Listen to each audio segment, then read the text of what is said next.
Capítulo 5.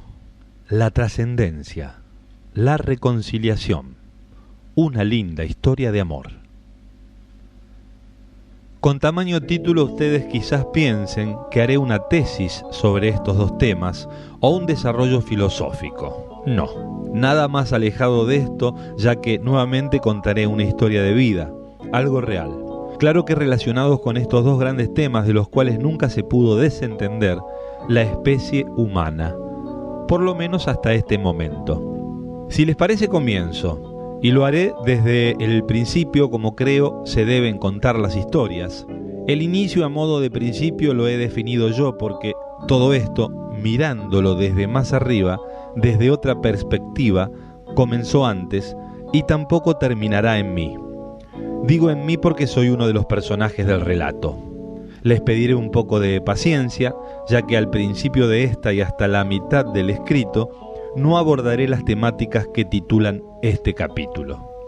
Todo comenzó en el mes de julio de 1906, en España, precisamente entre las provincias de Salamanca y Valladolid, en un lugar de campiña, tan parecido a tantos otros de este mismo país y de casi todos los países europeos, ya que había un mismo modelo de vida o de forma de vivir, sus casas en el campo, sus cultivos, sus animales de corral, el tipo de trabajo al que se aplicaban no solo los mayores, sino también los menores, hombres y mujeres, todos a trabajar. Desde hoy y para nosotros, este sería un paisaje muy pintoresco, pero para aquellos habitantes de esos tiempos era una vida difícil y sacrificada. Todo estaba preparándose, aunque no tuvieran fecha cierta, para el inicio de la Primera Guerra Mundial. Un momento trágico en la Europa del inicio del siglo XX. Y claro que el contexto de formas de vida, el tipo de creencias de aquellos que transcurrieron esos momentos, las relaciones entre los grandes y con los más jóvenes o niños, los derechos y obligaciones, los deberes morales, lo que estaba bien y lo que estaba mal, hasta el tipo de vestimentas con esos colores ocres o negros. Si bien no existía la abundancia, no se pasaba hambre. Plantas frutales, montes de cerezos, olivos, hortalizas, nogales, robles, viñedos. Esto hasta el comienzo de la guerra. Luego sí que la hubo, del hambre les hablo, ya que les confiscaban los animales, las cosechas y todo lo que se podía comer. Pero esta historia ustedes ya la conocen. Hablo ahora de la situación dura que vivieron los países europeos, de su migración y de la llegada a estas tierras para hacer la América. Claro que había ciertos momentos de catarsis colectivas casi, como en la cosecha de la vid, cuando se juntaban para festejar, pisando uvas al ritmo de algún tamboril, y por supuesto que tomando buen vino, y otras celebraciones propias de su cultura y creencias. Nuestro primer personaje, Antonio, nació en el mes de julio de 1906 en un lugar como el descripto. En el momento de nacer, muere su madre. Vivía con su abuela y sus hermanas. El tema era que se necesitaba amamantarlo. La costumbre en aquel momento era encontrarle una madre de leche o nodriza. Se la encontraron. Cercano a su mismo pueblo había una mujer que también tenía un hijo, Juan Bautista, nacido con pocos días de diferencia. Así lo llevaron con esta señora para que lo alimente con su pecho. Los primeros años de sus vidas, estos dos bebés se criaron juntos como hermanos, compartiendo la misma madre. Claro que aproximadamente a los 2 años, a Antonio lo devolvieron con su abuela. Allí el trato cambió. Más que neutro, era insensible. Vida muy dura la que tuvo su abuela. Esto dicho por él. También se lo escuchó decir muchas veces que la abuela era muy mala, tremendamente severa. Esto se los aseguro porque él me lo dijo personalmente. La verdad que es para creerlo, ya que a ningún nieto le generaría placer decir que su abuela lo trataba mal. Es feo reconocer esto. Para mí en general las abuelas son y serán algo entrañable. Siguió la vida sacrificada. De muy niño tuvo que ganarse el pan. De muy pero muy pequeño tuvo que salir al campo. Con calor o con nieve tenía que llevar a pastorear el pequeño rebaño. En épocas de frío los pastos verdes escaseaban. A una edad avanzada, siendo él mayor, seguía identificándose como pastor. Es verdad, ya que a partir de los 5 años pastoreaba el rebaño trasladándolo a leguas de su casa, sorteando montes, cruzando arroyos o pequeños ríos con los animales más pequeños sobre su cuello y hombros, tomándolos de las patas, de un lado a otro, tantas veces como animales tuviera en su custodia. Tenía la responsabilidad de alimentarlos y cuidarlos. Más de una vez le tocó pasar noches fuera de la casa, con todos los peligros que reinaban por esos lugares. El clásico bastón o palo de pastor. El lobo siempre acechaba, y las fábulas que se transmitían oralmente cuando se cruzaban los pastores.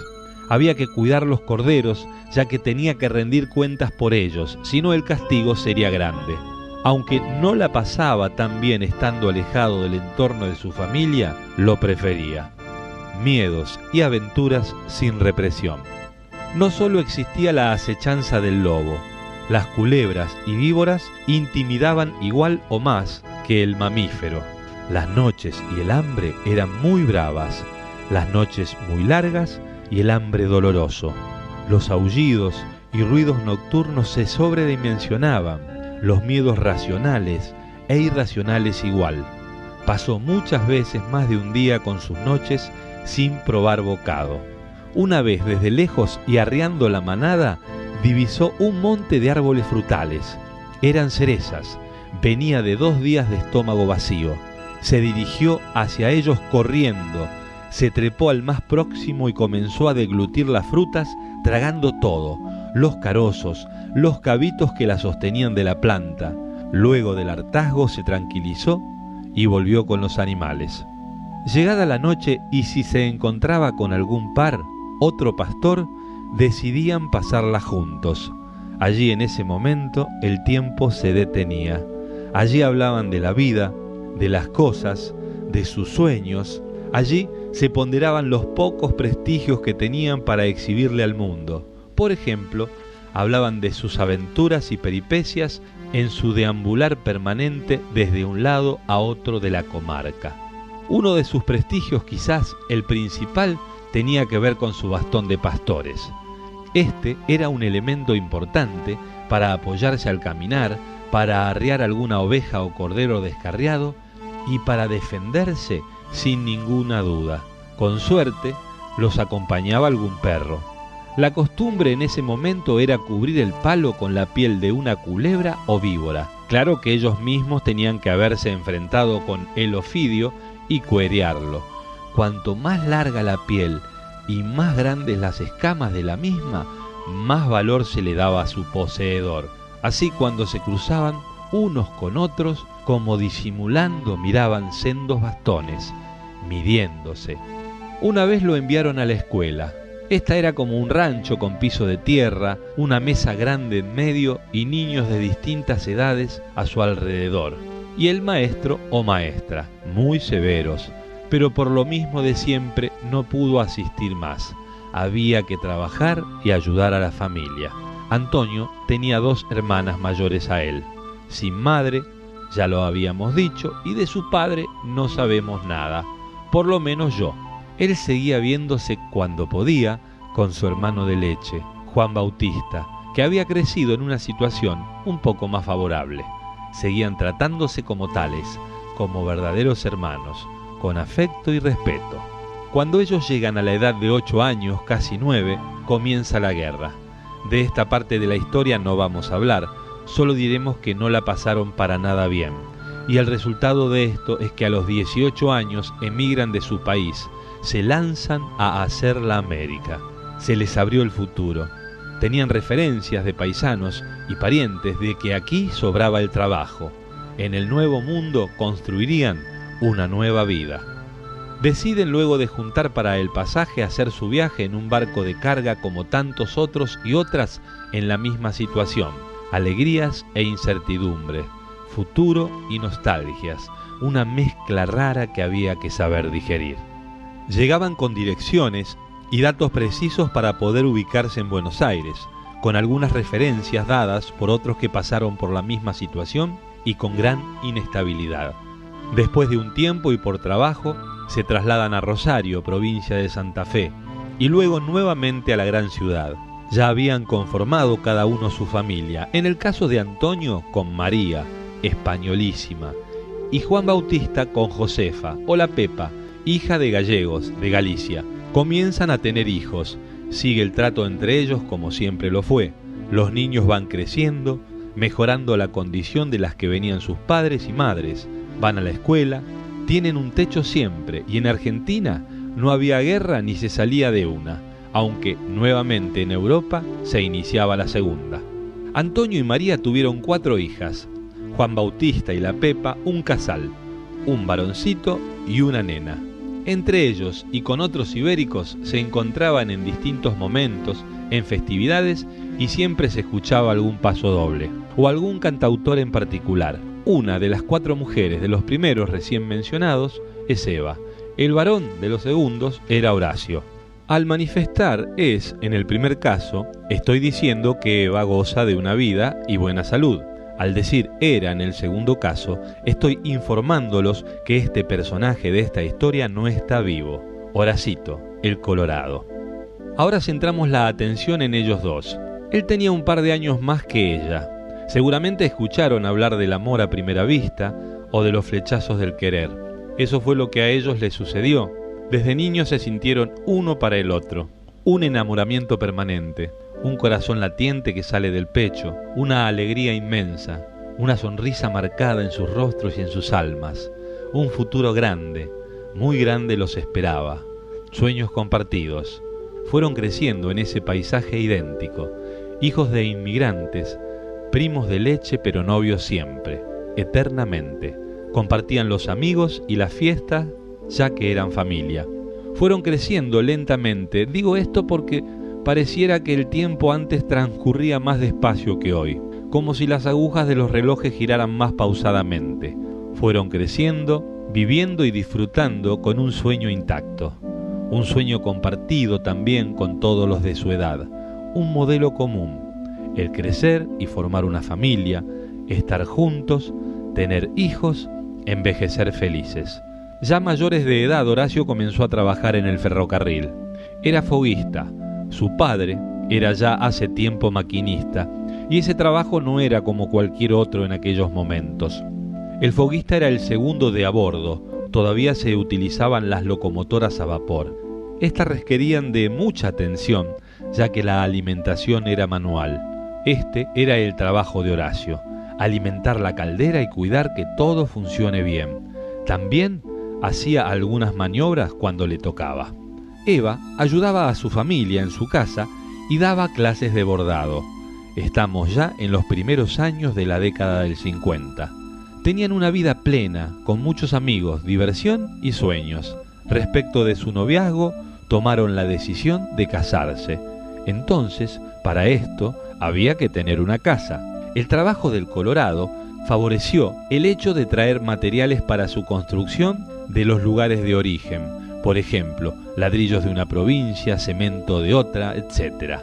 En poco tiempo, y trabajando en la construcción los fines de semana y con la ayuda de toda la familia, se llegó al techo. Una linda casa tipo en un lindo barrio de la zona norte del Gran Buenos Aires. Llega la fecha del casamiento, todos los preparativos. Había mucho que festejar, pero mucho, ya que los sueños se cumplían, estaban al alcance de sus manos. Una fiesta grande en donde se invitarían no solo a los amigos de estos, sino también a todos los paisanos y parientes españoles. En enero de 1957 se realizó la boda. En esa fecha comenzaron a vivir juntos una nueva etapa y una nueva vida. Pasa un mes, 2 y la gran sorpresa, un embarazo deseado. La gran alegría desbordó a ellos y a toda la familia. Imagínense, todo se daba perfectamente. Antonio y Juan Bautista ya tenían hijos argentinos y ahora venía un nieto o una nieta. Los días siguientes a la buena noticia eran como un hermoso sueño que se recreaba día a día. Momentos de plenitud y únicos. En el mes de octubre estaba previsto el nacimiento. Toda la familia y los amigos colaborando con los preparativos y la ropa para el bebé. Llegado el mes de mayo, uno de esos días como cualquier otro, el amigo mencionado, Horacio, se encontraba haciendo maniobras en una locomotora en la estación de Retiro, enganchando y desenganchando vagones, esperar para que el señalero haga cambios de vías, y en ese ir y venir, un muy pequeño descuido y ¡zas! Un golpe fuertísimo en la cabeza con el poste de hierro, sostén de una señal, tan fuerte que lo tira afuera de la máquina. Para no hacerla larga, queridos lectores, les cuento que el Colorado falleció un par de días después de ese accidente, el 27 de mayo de 1957. Un drama familiar, así se vivió, no solo en Eva, sino en toda la familia y todo el entorno. Además de toda esta situación, Horacio era muy querido. Todavía y después de 50 años siguen hablando muy bien de él. Doy fe de esto. La muerte trágica, la tragedia, el sufrimiento, el dolor, el resentimiento, el remordimiento, la culpa, la soledad, tanto sentimiento negativo suelto se depositó en su entorno. Claro que no coincidía con la imagen de nuestro amigo, ya que cuando uno invoca a este personaje, por así decirlo, lo primero que se vislumbra es una amable sonrisa. Yo lo digo porque vi alguna foto de él, ya que no tuve el grandísimo gusto de conocerlo personalmente. De cualquier manera, la tragedia tejió su telaraña climática, un montón de vidas apesadumbradas, y Evita, viuda con alrededor de 20 años de edad, embarazada de 4 meses y en 1957, qué panorama, qué cultura. Volvió a su casa paterna ya que no quería vivir sola en la suya y tampoco la dejarían. Allí estaba rodeada de familia, aunque con un vacío inmenso imposible de llenar. Algo se derrumbó, un sueño de su vida fue amputado, como si una luz hubiera caído de pronto en su cabeza y en su alma. Una pesadilla o un mal sueño. Imposible tanto sufrimiento junto. Los meses pasaban y su panza crecía y su angustia también. Una angustia incompensable. Llegó la primavera, faltaba poco para el parto. Fue de mañana, en el mes de octubre, el día 10, y con un parto normal. Nació un varoncito. Estimados amigos, ese varoncito era yo. Soy yo. Horacio es mi nombre. Ustedes lo saben. Igual que el Colorado. ¿Sorprendí a alguien? Hasta aquí lo biográfico y cronológico. De ahora en más transcurrirá en pareceres, experiencias, descripciones y algo más, ya que no los aburriría contando mi vida tan común y simple como cualquier otra. A partir de ese momento de mi llegada al mundo puedo decir que los mayores que me rodeaban me dieron todo lo que tenían y más. Si fuera necesario empeñaban sus almas para darme. Claro, había quedado medio huérfano, amputado de padre, y se deshacían como podían para intentar arreglar esta situación. Cariño hasta el infinito. No hubo límites prácticamente en mi niñez y adolescencia. Desde muy pequeño me decían Cachito, y este apodo llega hasta hoy en mi entorno más próximo. Los que somos padres siempre o casi siempre nos sentimos en falta con nuestros hijos. Lo más descriptivo es decir culpa. Siempre pudimos dar algo más. Eso es lo que sentimos y pensamos. Siempre cometimos errores. Los hijos y el compromiso de vida con este ámbito está entrañablemente ligado a nuestro existir y todas las morales se expresan. Es algo que se siente en el corazón, pero también en otras vísceras. Seguro que está el amor y todo lo lindo y bueno de ser padres y tener hijos, pero hablemos de lo otro, de la posesión, del temor irracional, de la culpa.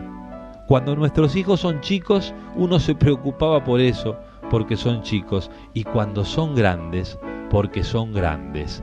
Nuestro psiquismo no tiene excusas. Imagínense a mi familia ante este hecho, mi abuelo Bautista y la abuela Pepa, todos los demás alrededor de mi mamá. Sobre mí cayó también ese manto de tristeza y sufrimiento. Yo lo absorbí y lo hice propio. Desde él elaboré mi destino. Desde él sufrí y viví. También amé. Esto sucedió en solo un aspecto de mi vida. un accidente en la familia y de cualquier manera tiñó todo lo demás. Fue como ver la vida desde un mismo filtro. Este era ese espacio oscuro y vacío que cuando se llenaba era de temblores e inseguridades. Ya no era el tema concreto de la muerte de mi padre, sino el tema concreto de la muerte, ya que mi sentimiento trágico avanzó, creció y creció, no tenía límites. Esto ordenó, mejor dicho, desordenó mi existencia. Mi relación con la muerte fue terrible. Cuánto sufrimiento y resentimiento junto, cuánta injusticia y cuánta soledad.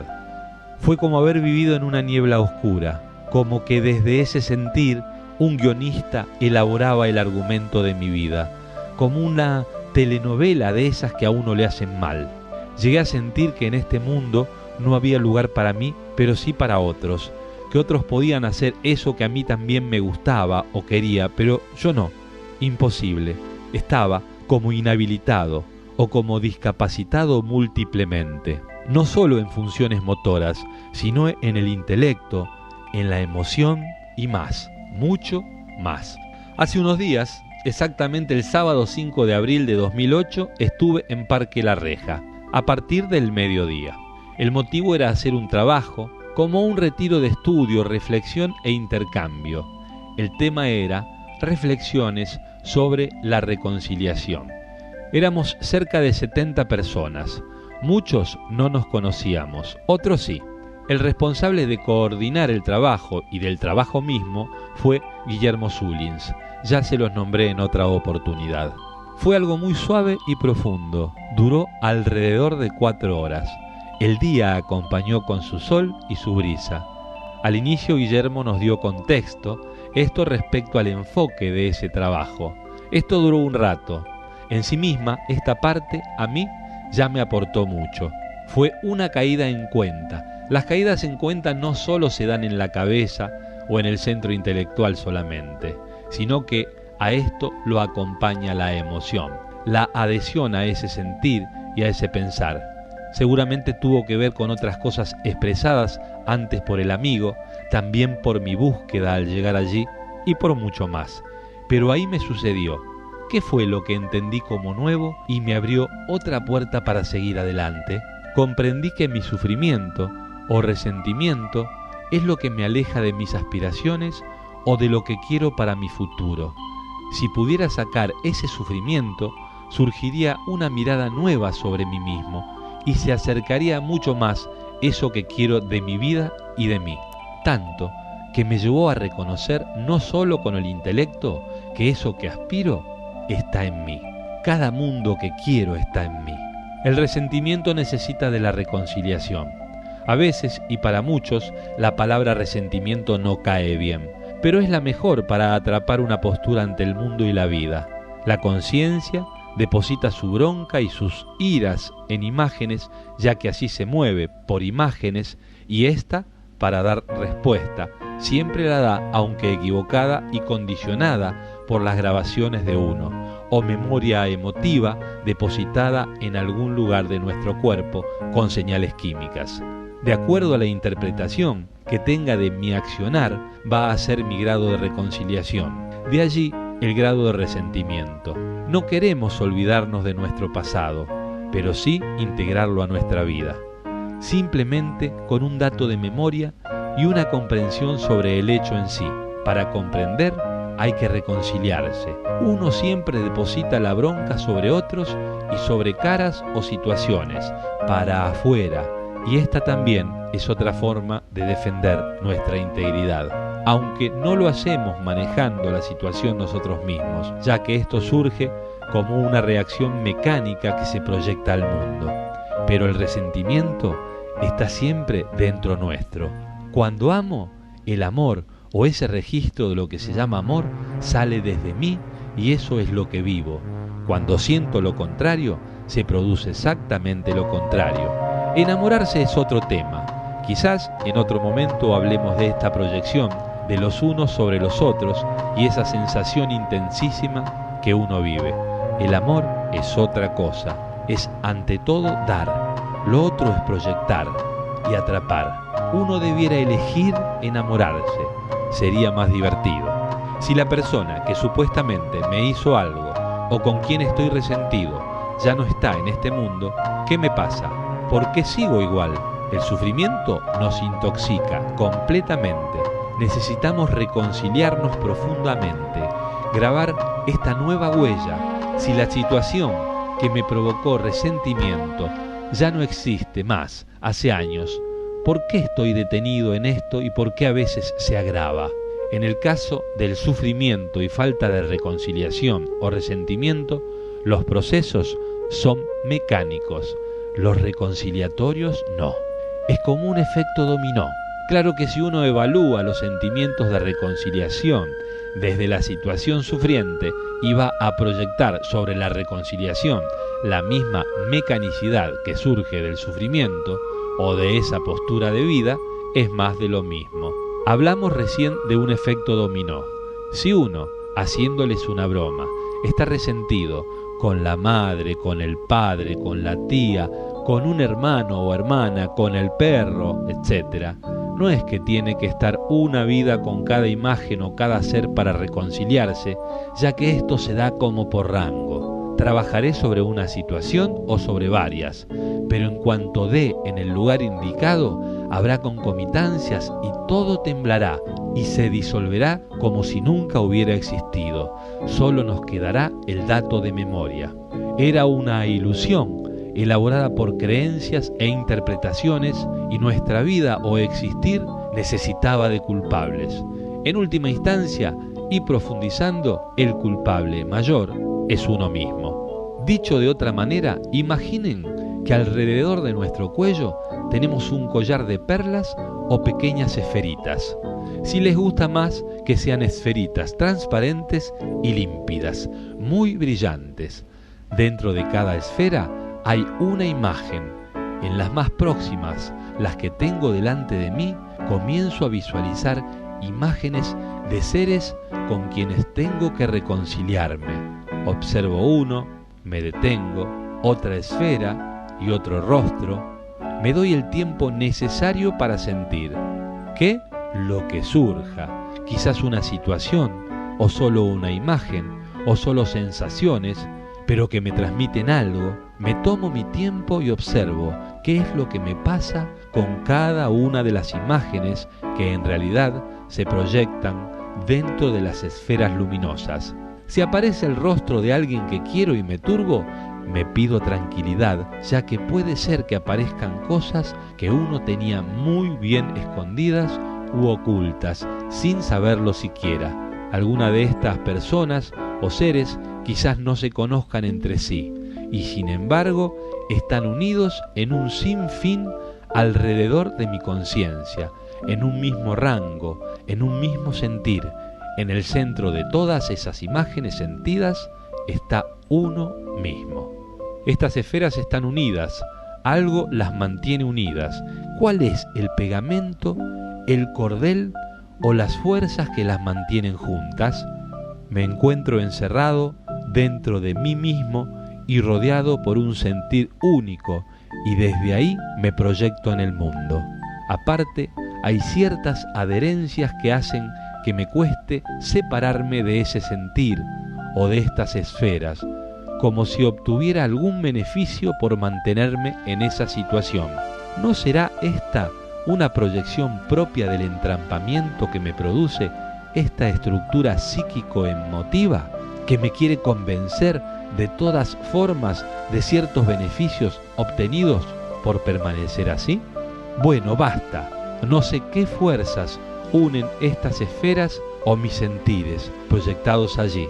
Puede ser que algún día lo sepa. Me decido, tomo una de ellas con el efecto pinza de mis dedos índice y pulgar, firmemente la arranco de su eje, de su órbita sobre mí, y simultáneamente y muy lentamente, como en cámara muy pero muy lenta, comienzan a caerse todas las esferas al piso, hacia abajo, rebotando sin cesar, casi flotando y saltando desordenadamente. Aquí, amigos lectores, No solo es importante la comprensión de este hecho para hacer un pequeño corte en este casi cuentito del collar de perlas o collar de ilusiones que rondan en forma permanente nuestra vida y nuestra conciencia. Más importante que esto es la motivación en uno o de uno para salir de esta situación en la que nos autoextorsionamos. Cuanto más noble sea la motivación, cuanto más grande sea lo que uno quiere hacer hacia el mundo, cuantas más personas se beneficien con lo que aspiro y pido para mí mañana, más fácil será derrumbar ese castillo de arena que desde la situación en que nos encontramos parece más sólido que la roca, pero en realidad son imágenes de construcciones medievales que ya no existen, como supernovas, pero que sí existen porque creemos en ellas. Nosotros mismos las alimentamos y les damos identidad. Tiene que surgir o salir de nosotros algo muy grande para saltar por encima de ese sufrimiento. En esas motivaciones estará la fuerza y la alegría para seguir adelante y recorrer un camino totalmente nuevo, un destino deseado y distinto. Ahora les quiero contar qué me pasó en el viaje de regreso luego de terminar el trabajo. Esto fue en el atardecer casi noche al caer el día. Tenía un viaje de alrededor de 2 horas hasta llegar a casa de mi familia y me fui reflexionando, meditando, sintiendo. Días atrás me encontré en la misma situación pero en Mar del Plata. Fui caminando como tantas otras veces. Podría sintetizar mi vida diciendo que soy un caminante perpetuo. Lo hacía reflexionando sobre los temas más importantes para mí. En este caso la trascendencia y la muerte, mi propia muerte. Camino, siento, pienso. Dirás que no me privo de nada. Al decir dirás te das cuenta que te estoy hablando a vos. Sí, a vos. Hasta ahora me refería a ustedes, pero ahora prefiero esto, algo más íntimo y directo. Es para contarte una de las cosas más íntimas que puede contar un ser humano, y no es de sexo de lo que voy a hablarte, algo más íntimo aún. Primero decirte que de aquel niño joven y adulto que siempre se sintió ser el hijo de la tragedia, pasé a ser el niño joven y adulto de una de las más lindas, suaves y profundas historias de amor. Soy hijo de una historia de amor, sin dudas. Después de percibir esto y caer en cuenta plenamente de lo que me estaba pasando, al cambiarse mi mirada, se abrió una puerta nueva y ¡bam! Me di cuenta o caí en cuenta que si de morir se trata, quisiera que suceda en uno de los momentos más plenos de mi vida, como le pasó al Colorado, a Horacio Padre. Quizás cuando se accidentó estaba pensando en mí, pero si de morir se trata, que no sea ahora, no todavía. Me di cuenta que si me muero, y no importa cómo o de qué manera, será porque terminó mi misión aquí en este mundo, aunque a algunos le parezca incompleta mi estadía en él, vaya a saber por qué parecer personal. Termina una misión, pero comenzará otra nueva, por eso el llamado. Si de mi propia muerte se trata, ahora te pediré un favor, ya que quizás seas un amigo o amiga, conocido o conocida, o pariente, o por último conozcas a algunos de los mencionados que tengan esa condición y puedas comunicarle mi pedido. Siempre me pareció obsceno el exhibir un cuerpo frío e inerte que para nada representa la cálida vida que animó a ese ser. Adorar el cuerpo. Claro que tuve que participar de distintos velatorios. Una despedida es una cosa, dura unos minutos nada más, pero adorar la muerte es otro tema. Me daría mucho pudor que estén mirando mi cuerpo yerto y sin color. Por favor, amigo o amiga, rapidito que se transforme en cenizas. Bien rapidito. ¿Dónde arrojarlas y cómo? Bien rapidito y en el mar, o en un río, o en un arroyo, ya que todos desembocan en el mar. Esto no es muy original, pero los que me conocen recordarán que todos los domingos posibles y levantándome más temprano que cuando me dirigía a trabajar y antes de que saliera el sol, con la excusa de pescar, me apostaba en la costa del Atlántico, casi hipnotizado con ese inmenso intangible del océano, pero que no se puede atrapar y agarrar, que sea en el mar. Así podré navegar por todos los puertos del mundo, fresco y alegre como es el mar.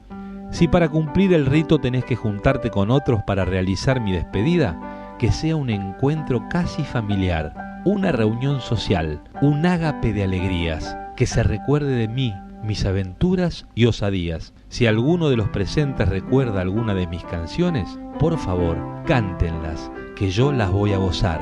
Entónenlas como puedan, que yo las voy a escuchar. Así quiero mi despedida, y con el último sonido de esa última canción me lanzaré hacia el espacio, con vos y todos los demás en mí y dentro mío. Volaré y navegaré por los infinitos mundos, anidaré en alguna estrella, la que más me guste y que tenga un río o un mar, para sentarme a mirar y esperar, solo por esperar. Paz. Estaré agradecido eternamente a vos, amigo o amiga mía, y a los otros todos, eternamente agradecido.